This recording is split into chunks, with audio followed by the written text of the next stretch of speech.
In a dramatic shockwave that has swept through South Africa and the world, President Cyril Ramaphosa has formally resigned as head of state. The news broke late last evening with minimal notice, leaving even his most intimate acquaintances and lifelong political advisers stunned. For months, rumors had circulated about the mounting pressure on his presidency, rumblings of dissatisfaction from within the African National Congress, ANC, demonstrations in the streets, and slipping approval ratings. But few expected him to step down so hastily or so theatrically. And here we are, South Africa waking up to a fresh new chapter in its democracy, one that even the most experienced analysts did not anticipate.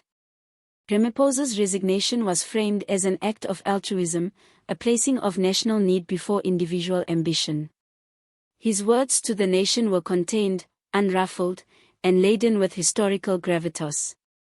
But already the critics are tearing apart every sentence, wondering whether this was really voluntary or the product of fierce behind-the-scenes twisting of arms. Was it the last act of a cornered leader beset by scandal and betrayal, or a calculated move to ensure the ANC's long-term viability? Either is possible, but one thing is certain: history has just been written. His resignation shook not only the presidency, it rocked the African National Congress to its foundation. The ANC, a once unifying powerhouse of domination, is now splintered, exposed, and uncertain of what to do next. The ruling party in South Africa since the beginning of democracy finds itself suddenly bereft of a commander-in-chief. The vacancy left by Ramaphosa has left Parliament in uncharted turmoil, and rumors of factional battles, individual betrayals, and intra-party power struggles are spreading like wildfire in the corridors of power.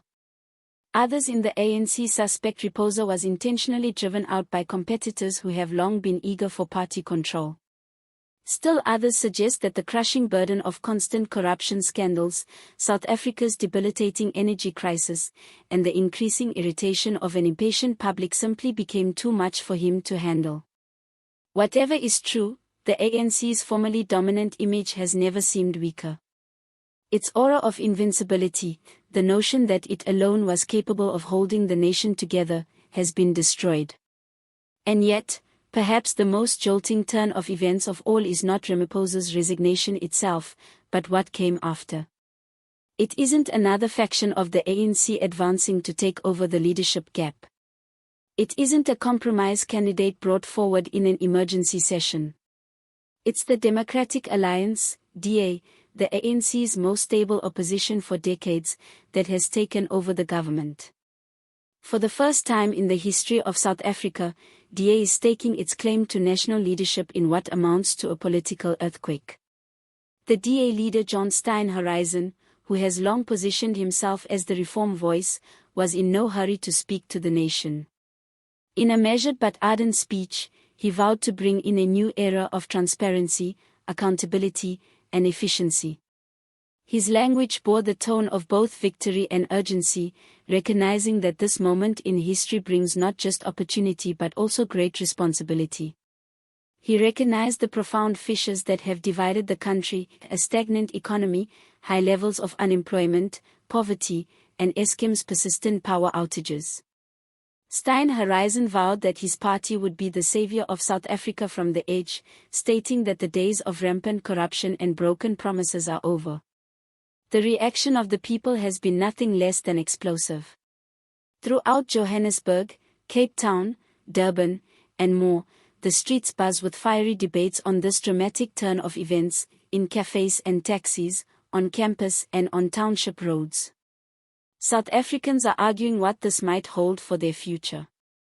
To some, the transition is a breath of fresh air, a long-needed opportunity to get beyond decades of ANC rule and broken promises. They are viewing the DA's ascension as a chance to get a fresh start, a moment to bring accountability back to government. For some, though, the change triggers profound uncertainty and even fear. The DA has been criticized for years for being unable to reach poorer rural communities and for policies that others claim benefit the middle class. Critics fear the DA's leadership will drive away those already feeling left out, further entrenching the fault lines that have bedeviled South African society since apartheid finally ended. Social media has come into overdrive. Hashtags calling for accountability, hailing Ramaphosa's departure, and questioning the DA's initial actions are topping national trends. Footage of DA supporters chanting in the streets meets footage of outraged ANC loyalists threatening to strike back. Memes, analyses, and emotive threads dominate the national discourse. The country's mood is divided, but this much is certain: indifference is no longer a choice. This period has captivated the country in a way that few have in living memory. If the streets are shouting, Parliament is booming. ANC MPs were visibly shaken when the resignation was announced on the floor of Parliament. Some cried openly, lamenting what they interpreted as the loss of a legacy, while others marched out in outrage, incensed at what they see as betrayal among their own ranks. Across the aisle, DA benches erupted into cheers, waving papers and hugging each other, believing that this is the beginning of a new era in politics. The mood was electric, charged, and historic all at once. Even amidst the celebration and anarchy, the road ahead is far from smooth. Demands for quick national elections are growing stronger by the hour.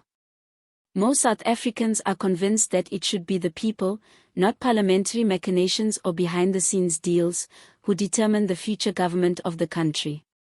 Other opposition parties like the EFF are already preparing for hot debates and public protests, not wanting the DA to quietly slip into power unopposed. The next few weeks will likely witness savage political battles, court challenges, and street protests as the country wrestles with what this historic turnabout implies. In his own resignation statement, Ramaphosa was surprisingly economical.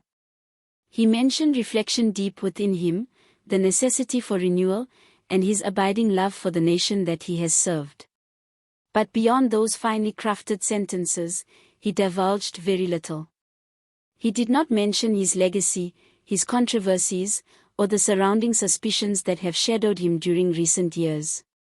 His quiet on those issues has left South Africans questioning more than they know. Was this really an altruistic gesture to maintain stability, or is there a richer, grimmer tale still to come out? And now, with the DA at the helm, the glare is firmly fixed on Steyn Horizon and his team. Decades of calling the ANC out from the sidelines is one thing, leading a divided and irritated country is quite another. The DA will be put to the test from day one. Can they keep the lights on in a nation afflicted with rolling blackouts? Don't forget to subscribe today, ring the notification bell, and tell us what you think in the comments.